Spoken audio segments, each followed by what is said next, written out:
بالنسبه لذاك هاد الفيديو ان شاء الله غنهضروا على ذاك الامام اللي قال لك في الجزائر ابو خريره ديالهم غير ردوه ابو هريره والسيد روحاني. والسيد يا عباد الله راه تسحر بالحوت فمو بقات فيه الزفره د الحوت سي نورمال دخل القط وطلع عنده. وديجا كان واحد المصري واحد الشيخ مصري الله يرحمه كان اول واحد كان كيصلي وطلعت عنده القطه فوق الكتاف ديالو وصلى وما دار شي هاد الضجه. هذا بحال علم الدره ولا علم فيزياء والسيد عادي طلعت له قطه. وهذا انا بعدا ما خليش كاع يصلي بيا هذا بعدا ما امام التوزه. السيد قال شوف المواقف ديالو تجاه المغرب عدواني. واش كاين شي واحد حافظ كتاب الله كيدعو لهاد الفتنه؟ السيد كيضرب وكيقطع كانك تاكل لحم اخيك ميتا. والسيد كيشلط في المغرب وفي الملك ديال المغرب. هذا امام هذا حافظ كتاب الله هذا فيه خوف الله. هذا مسكين غير تسحرقتكم بالحوت وبقات ريحه الحوت من يدخل داك القط مشالو لفمو ديريكت. والله هاد شوفوا المواقف ديالو شوفوا العدوانيه. أنا نعرف أحبابي في المباركة مقهورين. هذا الهضرة اللي راني نهضر فيها ما لقيوش كفاية يهضروا.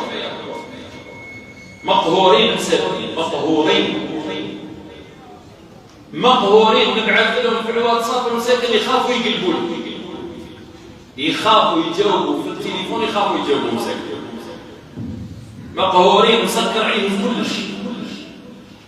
تعرفوا باللي لما طاحت دولة الموحدين في سنة 630 تقريبا 650 هجرية كي طاحت دولة الموحدين كانت حاكمة المغرب الكل من موريتانيا للمروك للجزائر لتونس لليبيا حتى لمصر حتى الحدود تاع مصر تحت المالي للسودان للتشاد.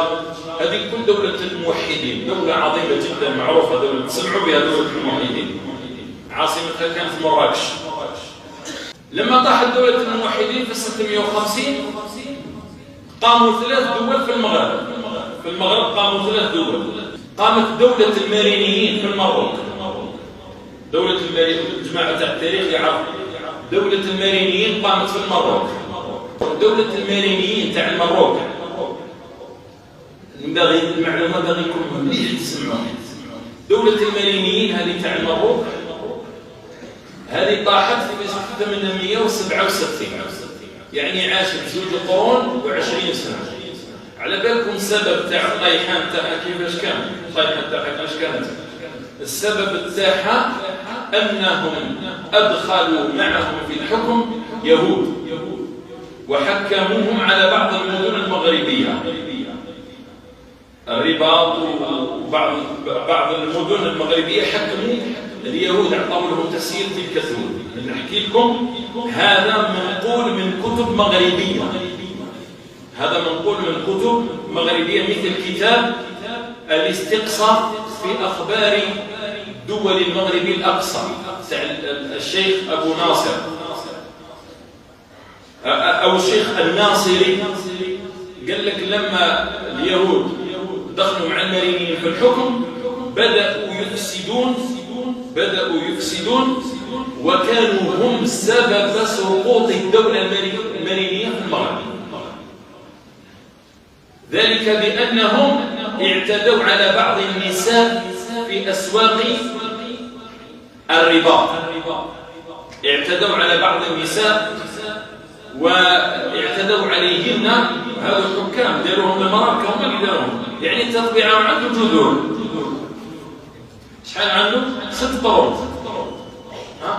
يعني التطبيع في الدم 6 قرون. حكيت 6 قرون الله. فكان هؤلاء اليهود سبب سقوط الدولة المارينية. وإن شاء الله هذا التطبيع سبب سقوط دولة تطبيعية. الفيديو نتاعو شفتوا الفكر ديالو متطرف عدواني. غنزيدكم فيديو اخر غادي نختموا ان شاء الله هذا الفيديو. ونتمنى انكم تابونيو في حكيم 46 وتدعمونا وديما مغرب. تبارك الله عليكم رمضان كريم. حتى اسم محمد ما نقدرش نمدولو حنا نسميوه امسيس هنا في الجزائر. على كل عيب وعار. تفرحوا باستقبال وزير الدفاع تاع الكيان الصهيوني، زعما جايبين اللي يحامي عليكم يدافع عليكم من الجزائر. والله كما قال الدكتور فريد الأنصاري رحمه الله وهو مغربي، جبت لكم المقطع تاعو، أحمق وساذج وغبي من يثق في المواثيق تاع اليهود الصهاينة عبر التاريخ يخونوا المواثيق والعهود. الجزائر الله هو الذي يحفظها، الله هو الذي يحميها. لو اجتمع علينا كل البشر